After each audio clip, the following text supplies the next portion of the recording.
Hey, I'm 17-year-old writer Noah Barfield, and I'm here to tell you a little bit about the characters in my action fantasy novel, Legendland.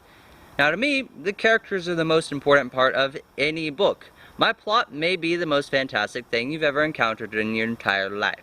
It's understandable. It has cloak and dagger, betrayal, a world owned by death where legends and mythical creatures go to die, now fighting for their very survival in a game too grand and cosmic scale to even fathom.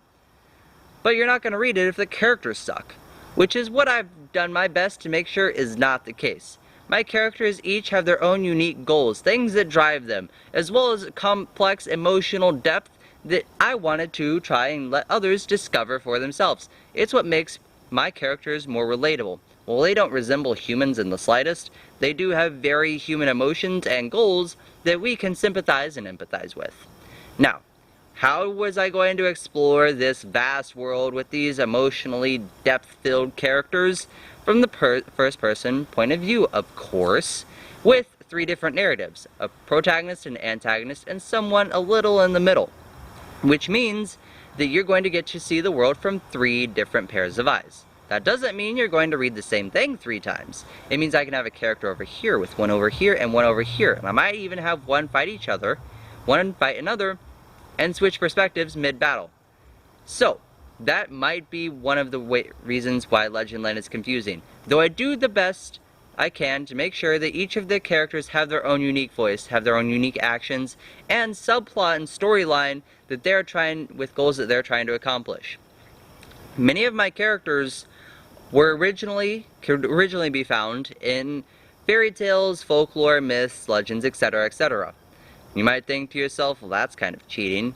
It's not, because after taking the characters from those and putting them in my book, I have given them my own unique spin and stamp and twisted them with my horrid little mind until they only loosely resemble how they appear.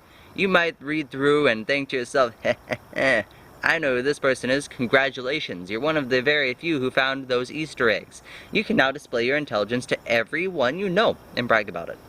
So, that being said, my characters, you might recognize some of them. Many of them you won't, because they are unique, created in this twisted mindscape. My head.